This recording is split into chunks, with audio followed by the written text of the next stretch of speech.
Hello and welcome back to Scale Modelling Cafe, and I just thought I'd do a little bit of a different video. I've just finished a model.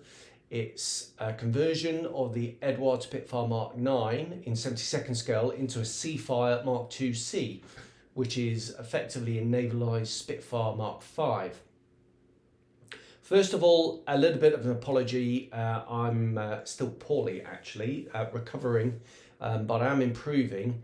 So you might be able to hear that in my voice. And right on cue, there might be the occasional little cough and splutter. So apologies for that. But I just thought I'd get this one done and out to you. Right, the model, here it is. It's 72nd scale, obviously, so it's quite little, but I've had great fun. I decided not to film the progress, partly because it's a bit of a Shelf of Doom project. I'd started the model quite a few months ago, and it ended up on the Shelf of Doom because the conversion stalled. I kind of failed with the nose part of it, but I'll explain in the video, and came at it from a different angle, bought another donor kit, a different one. I started with the Eduard Models Mk.V.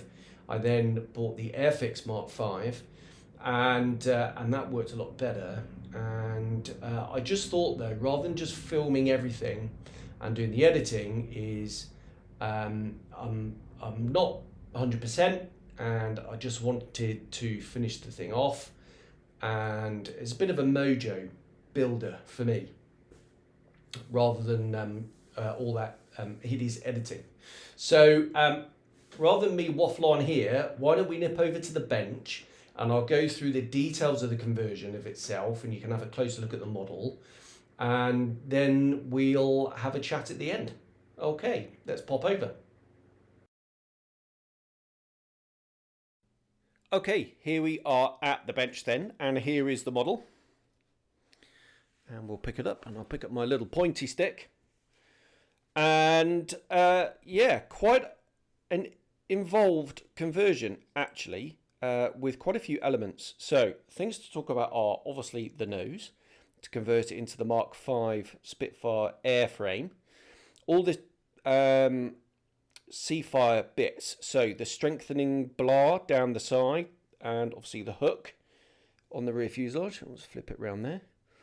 So we got the hook down here on the rear fuselage, but also the other Mk.V bits are the radiator, the oil cooler, and the carb intake. So let's talk about the Seafire bits first then. And the order I did things in was I did the cockpit first, and then before I glued the fuselage halves, is I cut out this section on the rear fuselage halves. They were then glued together, all the seams sorted out, and then the Freightdog Models resin plug was super glued in place, and the fit actually was pretty good. Designed for the Eduard Models kit from their Seafire 1B conversion set, which I've built, and that's really nice.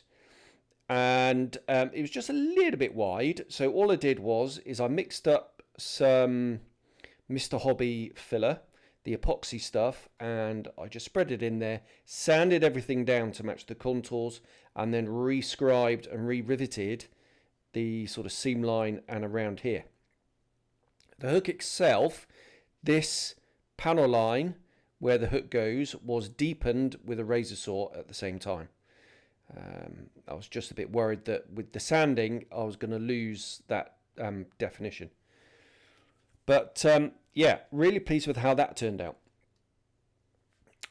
What I'd done on the wings is obviously I had to convert this into the Mk.V wing. So from the Mk.IX, this radiator here was cut out, and then a load of that epoxy filler was put in place. It was all rubbed down, and this is the advantage of using the epoxy filler, is that sorry about that, just got a bit distracted. Yeah, it's got like a plasticizer in it, which means it sands exactly the same as plastic, and it scribes the same as plastic, and especially across the join, it kind of feathers in between the filler and the plastic of the wing. It's brilliant, brilliant stuff, and it's my go-to fillet of choice. Much better than milliput, I think, because, all right, milliput, yes, it's water soluble, which has advantages, but it's quite chalky and it will chip, and it's quite difficult to scribe. So this line here, for example, was scribed in, this was restored, and the rivets were put in. The oil cooler itself, that's from the AZ Models kit. That's designed to sit in a recess on the AZ Models wing. So this had to be sanded down, so it just sat there, and also contoured as well.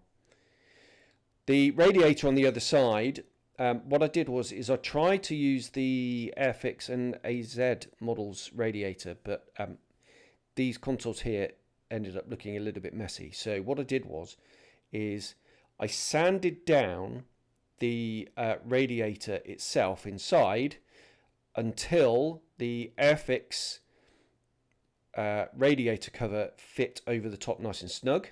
I then glued in these two sides from the Mk.IIc radiator, then glued the top piece in.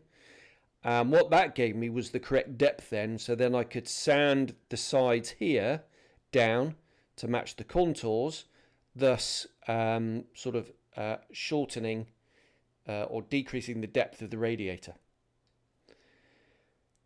This area here, this was filled in and faired in and rescribed, and then the AZ Models carb intake was adapted to fit.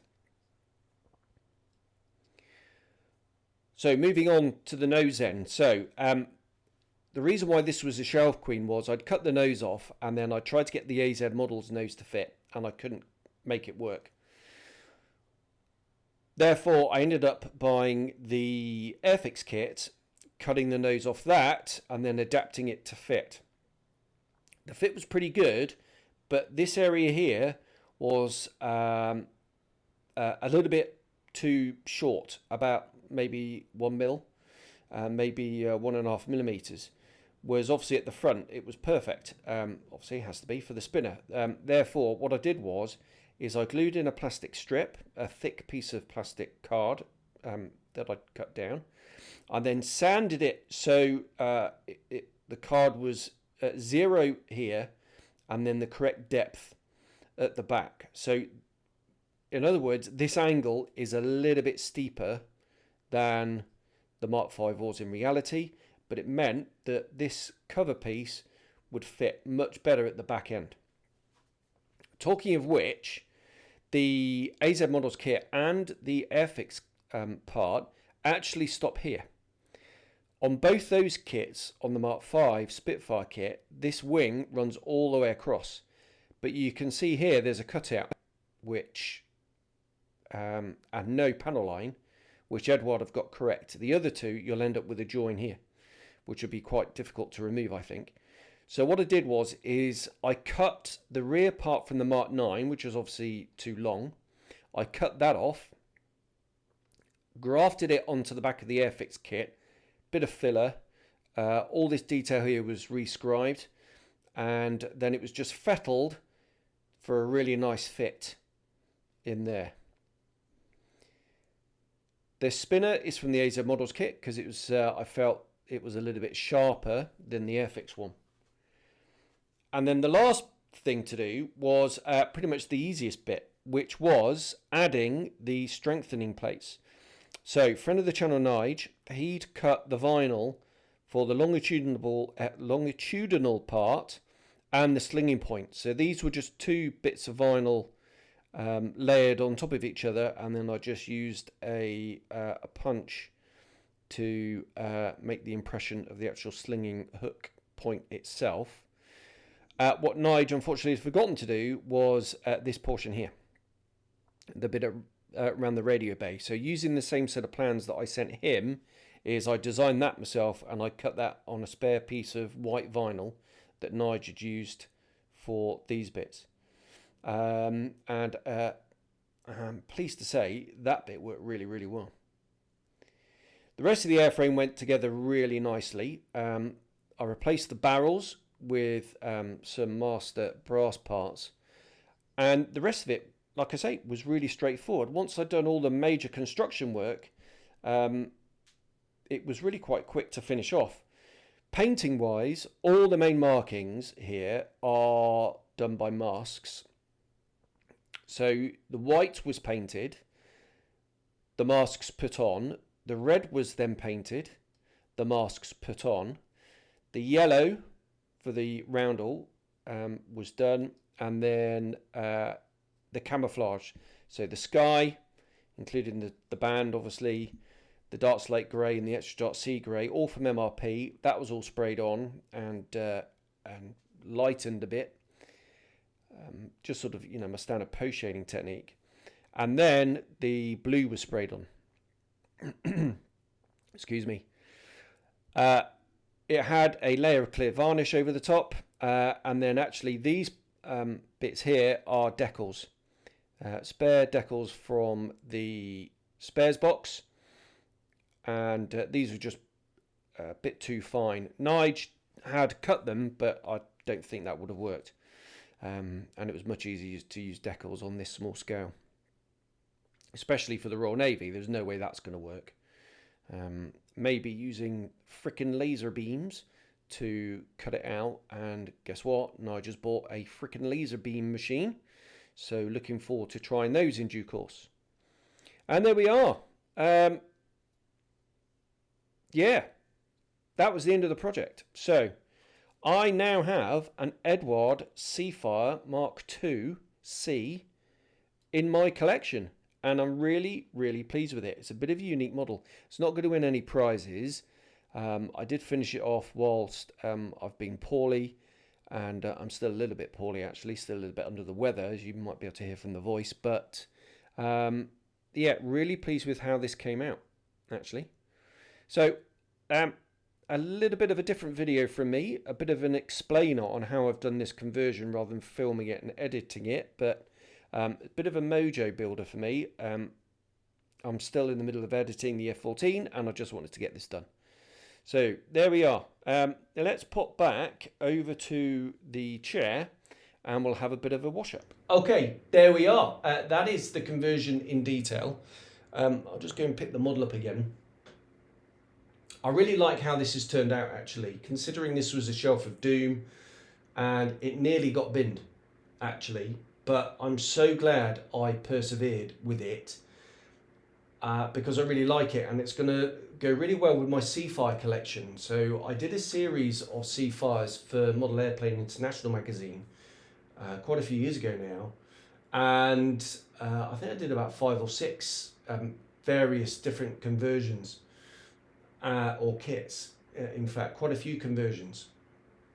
One of them was the first Spitfire, Seafire, wash my mouth out, Seafire using the Freightdog set, and that was the basis of this actually, using that resin plug, and it worked really well. So there we are, that is the Eduard Seafire Mk.II. I am planning to do this conversion at some point in 48th as well, maybe a Mark III. The only difference there is you've got to really scribe in the wing fold, but I might even just do a Mark II and not bother. See how I feel.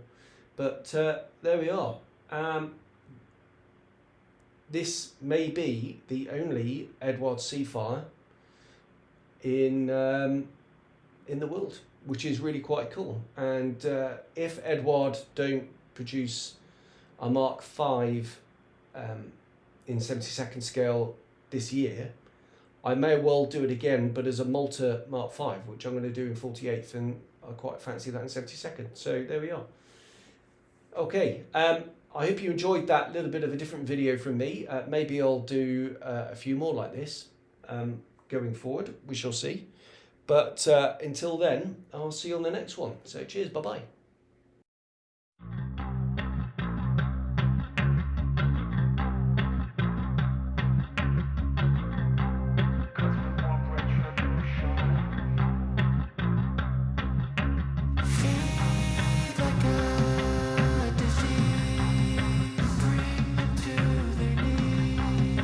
Take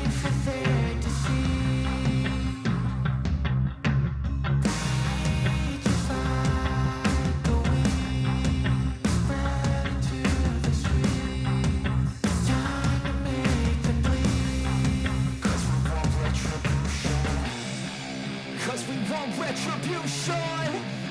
Oh yeah, we want retribution. Oh yeah, we want retribution.